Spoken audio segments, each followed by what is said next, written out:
Chapter 1. I found out on a Thursday. Not dramatically, not a confrontation or a confession or anything that would make a good story to tell later. I found out the way most people found out about things that had been happening for a while before they found out.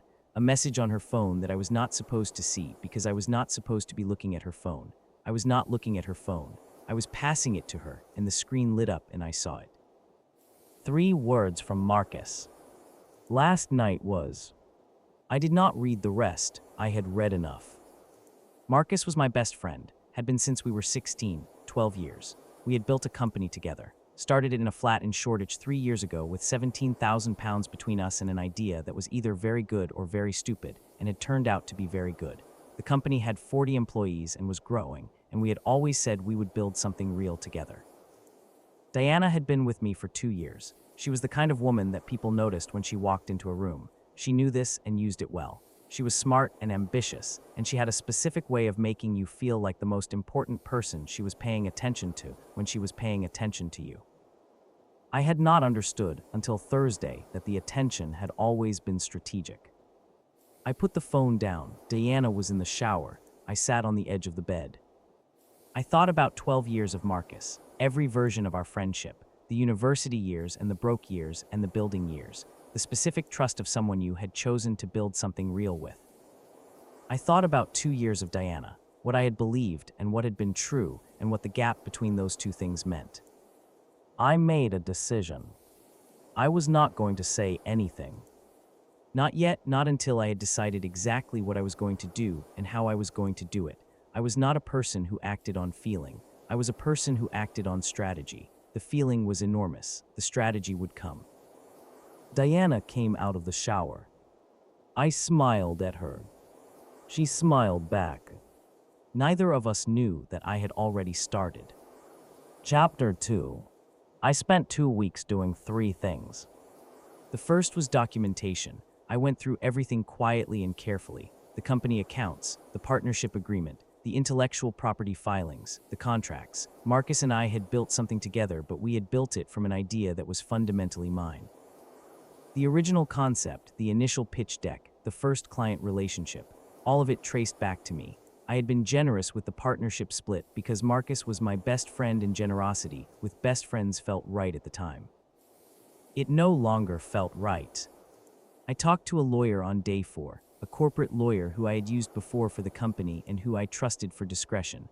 I told her I was considering restructuring the partnership. I did not tell her why. She did not ask. She was a professional. The second thing was the pivot. The company had been growing in one direction. I had been thinking for 6 months about a different direction that was faster and larger and riskier. Marcus had been cautious about the pivot. He liked the current trajectory. It was safe. It was producing results. He did not want to complicate it.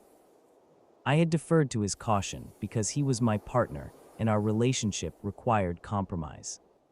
He was still my partner. Our relationship no longer required compromise. I spent a week quietly building the pivot plan, detailed, documented, ready. The third thing was Diana. I did not confront her. I did not become cold or distant in a way she would notice. I was the same person I had been before Thursday, warm, present, attentive. I gave her nothing to notice. She noticed nothing. This told me something important about how the previous 2 years had worked. I had been paying attention the whole time. She had been paying attention selectively. On the 14th day, I was ready. I had the documents, I had the pivot plan, I had the legal advice. I had a very clear understanding of exactly what the next 6 months needed to look like. I called Marcus and told him we needed to meet. Chapter 3. We met at the office on a Saturday morning when nobody else was in. Marcus came in with coffee and the relaxed energy of someone who had no idea what was coming. He sat across from me and asked what was up. I told him I knew about Diana. The coffee cup went down slowly.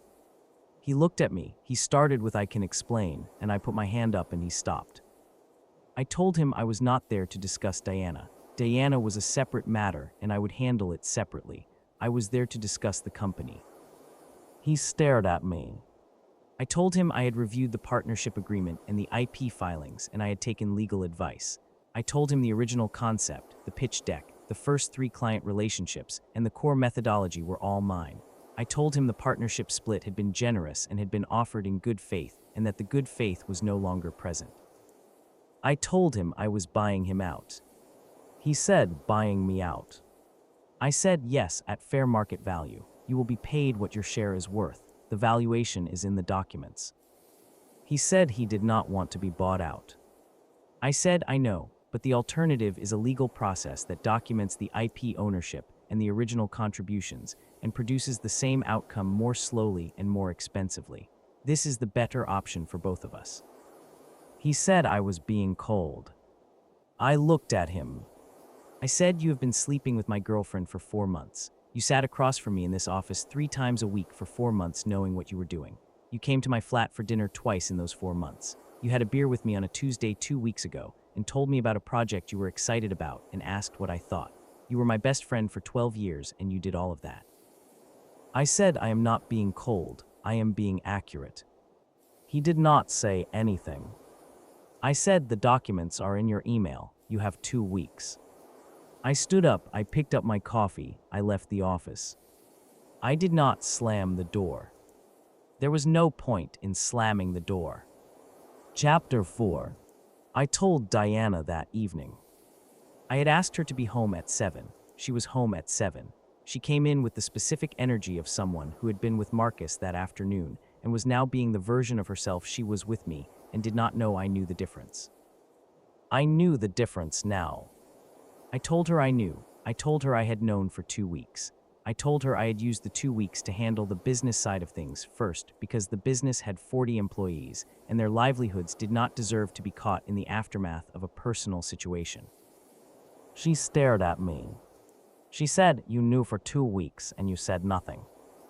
I said I was handling things in the right order. She said, "What does that mean?" I said, "It means the company comes before the conversation. 40 people depend on it. You and Marcus do not." She asked if I was angry. I thought about it honestly. I said I was angry on Thursday. By Saturday, the anger had become information. Information is more useful than anger. She said I was frightening her. I said I am not trying to frighten you. I am trying to be honest. The relationship is over. I would like you to take your things by the end of the week. I will arrange to be elsewhere. She said she was sorry. I said I heard her. She said that is not the same as accepting it. I said no, it is not. I went to the kitchen and made coffee. She stood in the hallway for a moment, then she went to the bedroom. I sat at the kitchen table and drank my coffee. It was done, both conversations, both situations, clean and complete and without anything that required revisiting. I went back to work. Chapter 5. Marcus signed the buyout on day 12 of the 2 weeks. He had consulted his own lawyer. His lawyer had confirmed what mine had already established. The IP position was clear. The buyout was fair. He signed. The day after he signed, I launched the pivot. It was a significant change. The company had been a technology consultancy. The pivot moved us into technology products, not consulting on other people's products, building our own. The risk was larger. The potential was much larger. I had 40 employees who had joined a consultancy. I called a company all hands on a Monday morning. I explained what was changing and why. I told them the honest version, the direction, the risk, the potential. I told them anyone who did not want to make the change with us would receive a fair redundancy package and a strong reference. 37 stayed. 3 left. The 37 who stayed were the ones I would have chosen anyway. The 3 who left were the ones who had always been more comfortable than committed. I hired 12 more people in the first month, the kind that were undervalued elsewhere because their current environments did not know how to use them. Month 3, the first product launched. Month 6, it had 20,000 users. Month 9, the first significant enterprise contract. I was 30 years old. I was working harder than I had ever worked. I was also more certain than I had ever been because I was not managing anyone else's caution anymore. The decisions were mine. The speed was mine. The direction was mine. It was the cleanest I had felt since Thursday, which was saying something because Thursday had been the worst day of the previous 3 years. In month 8, I met Nora. Chapter 6. She was at a conference. I had started going to conferences again in month 6 when the product was out and the company had something to show. I was not there to network in the usual sense. I was there because conferences were where you found the people who were thinking about things seriously, and seriously was the only level I was interested in. She was on a panel. The panel was about product development in regulated industries. She was the most specific person on it. The others gave the general version of their answers. She gave the precise version. She said things that were true and uncomfortable and did not seem to notice or care that they were uncomfortable. I liked her immediately. Afterward, I found her at the coffee station. Fair skin, blonde hair, green eyes that were paying attention to the room the way someone paid attention when they found things genuinely interesting rather than when they were performing interest. I said her point about regulatory lag had been the most accurate thing said on the panel. She said most people found it too direct. I said most people were wrong about that. She looked at me, something in her expression shifted slightly, like she had recalibrated slightly upward. Her name was Nora. She ran the product function at a healthcare technology company. She had been doing it for 4 years, and she talked about it the way someone talked about work they actually cared about rather than work they were performing caring about. I told her about the pivot, not the whole story, the product version, what we had built and why and where it was going. She asked 3 questions. They were the right 3 questions, the ones that went under the surface version to the actual version. I answered all of them fully. She said the enterprise contract approach we had taken was counterintuitive, but probably right given the user base we were building. I said I thought so too. I said most people in the room would have said to go enterprise first and build the user base after. She said most people in the room were optimizing for the wrong metric. I said yes, exactly. We talked for 40 minutes. The conference continued around us. I asked if she wanted to have dinner. She said no. I said no. She said all right. We left the conference. Chapter 7. Dinner was 3 hours. She did not perform. That was the first thing I understood about her, and it was the most important thing. Diana had performed constantly. The warmth, the interest, the attention, all of it had been a performance calibrated to produce a specific response. I had not understood it was performance until I had the contrast. Nora was not performing. She said what she thought.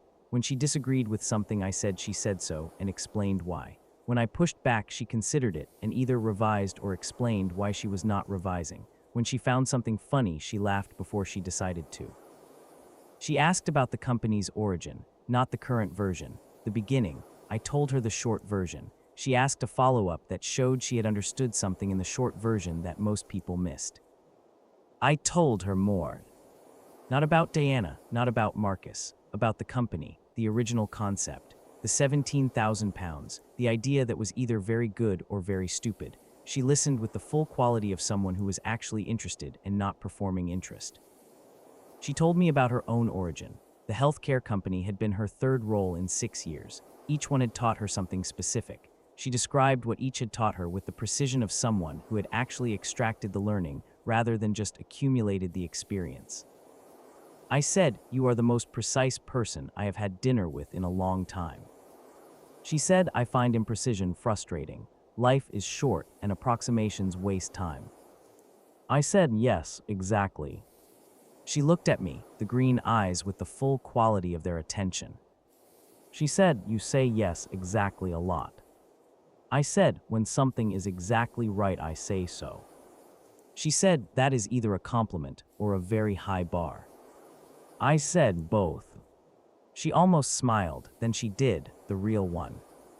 I had not seen a real smile in a long time. Diana's smiles had always been slightly ahead of the feeling. Nora's arrived at the same time. We split the bill, her suggestion. I did not argue. Outside the restaurant, she said she had enjoyed the evening. I said so had I. She said, "I do not do things slowly." I said, "Neither do I." She said, "Good, then Saturday." I said, "Saturday." She walked to the tube, I walked home. On the walk I thought about yes, exactly. and the real smile and the 3 right questions at the coffee station. I thought this one is real. After Diana, I had not been certain real was something I could identify anymore. I could identify it. It looked like Nora. Chapter 8. Month 12 of the pivot, the company was valued at 65 million. This was not a number I announced. I did not put it in a press release or post it anywhere or make anything of it publicly. The valuation came out of a funding round, and funding rounds were public record for those who looked. Diana looked. I knew because she called. Month 12, week 2, a Tuesday evening. I saw her name and I let it ring. She left a voicemail. She said she had seen the news about the funding round. She said she was glad the company was doing well. She said she hoped I was well. She said if I ever wanted to talk, she was around. I did not call back.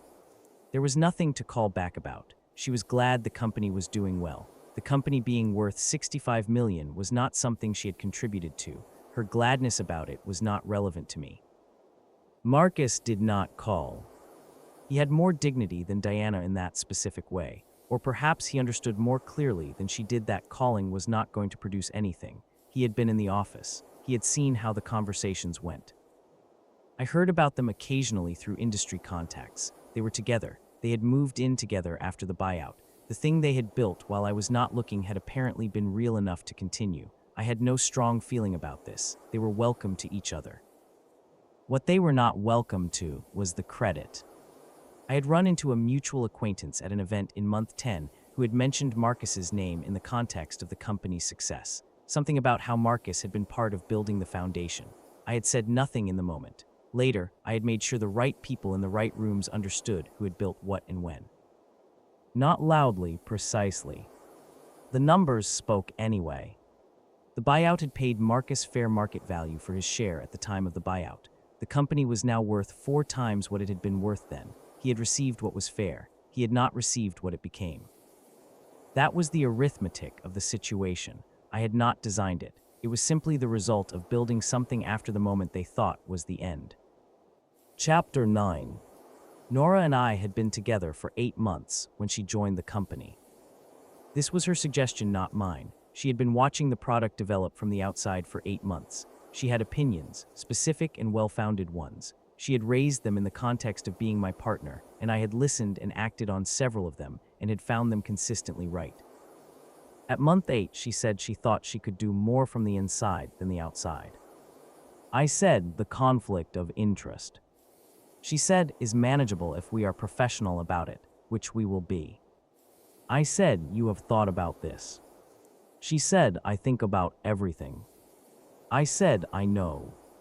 She joined as Chief Product Officer. The title was accurate. The role was exactly what she had described. She was better at it from the inside than she had been from the outside, which was saying something because she had been very good from the outside. The product team responded to her immediately, not because she performed leadership, because she was clear about what she wanted and honest about what she did not know, and never asked anyone to do something she could not explain the reason for. She disagreed with me twice in the first month, both times in meetings, both times directly and with reasoning, both times she was right and I said so. The team noticed this. A company where the CEO and CPO disagreed productively in public was a company that had a specific kind of health. People who had worked in companies where disagreement was not safe recognized it immediately. Nora said once that the most important thing she had observed about how I ran the company was that I changed my mind when someone gave me a good reason, and I said so when I changed it. I said that is the only rational approach. She said you would be surprised. I said I would not. She said no, you probably would not. We were at the kitchen table in the flat she had moved into 6 months ago. The flat that was ours now in the specific way that 2 people's lives became one space. Her things on the shelves, her way of organizing the kitchen, her coffee order committed to memory the same way mine was committed to hers. She said, "Are you happy?" I said, "Yes." She said, "The real version." I said, "The real version." She said, "Good." She went back to her laptop. I went back to mine. That was a Tuesday evening in our kitchen, and it was the most ordinary thing in the world. and it was also exactly what I had been building toward without knowing the destination until I arrived. Chapter 10. 2 years after Thursday, the company was valued at $180 million. This was public, it was in the financial press. It was the kind of number that traveled in the circles where those numbers mattered. Diana called again. I did not answer. Marcus sent an email, professional in tone. He said he had been following the company's progress. He said he thought I had made the right call on the pivot. He said he hoped we could find a way to have a professional relationship at some point. I read the email once. I did not reply. There was nothing to reply to. He thought I had made the right call on the pivot. His opinion of the call was not relevant to me. The call had been made and had produced results, and his retrospective endorsement added nothing. An industry dinner in month 24, the kind that brought together the people who had built significant things in the sector. I was there because the company belonged in the room. I had stopped going to rooms where it did not belong and had been selective about the rooms where it did. Diana was there. She was there with Marcus. I had known they might be there. The industry was not enormous. I had prepared for it the way I prepared for everything, by deciding in advance exactly how I was going to be and then being that. Nora was with me. Nora did not know the full Diana and Marcus story. She knew the outline, best friend and girlfriend, betrayal and buyout. She had not asked for more than I had offered, and I had offered the outline because the detail was not something I needed to carry into what came after. She knew enough. Diana saw me from across the room. The recalibration was visible and immediate. She was with Marcus and they were talking to someone, and she stopped mid-sentence, and the someone they were talking to turned to see what had interrupted. I nodded, the way you nodded at someone you knew professionally from a previous life. Nothing more. Nora was beside me. She did not ask. She had seen the nod and had understood there was something there, and had decided it was not her business unless I made it her business. Later she said, the woman in the blue dress. I said yes. She said, you looked exactly the same when you nodded at her, as you do when you nod at people you have never met. I said that was the intention. She said it worked. I said I know. She looked at me, green eyes with the full quality of their attention. She said, are you all right? I thought about Thursday 2 years ago, the 3 words on the phone, the 2 weeks, Marcus across the desk, Diana in the hallway, 2 bags of her things by the end of that week.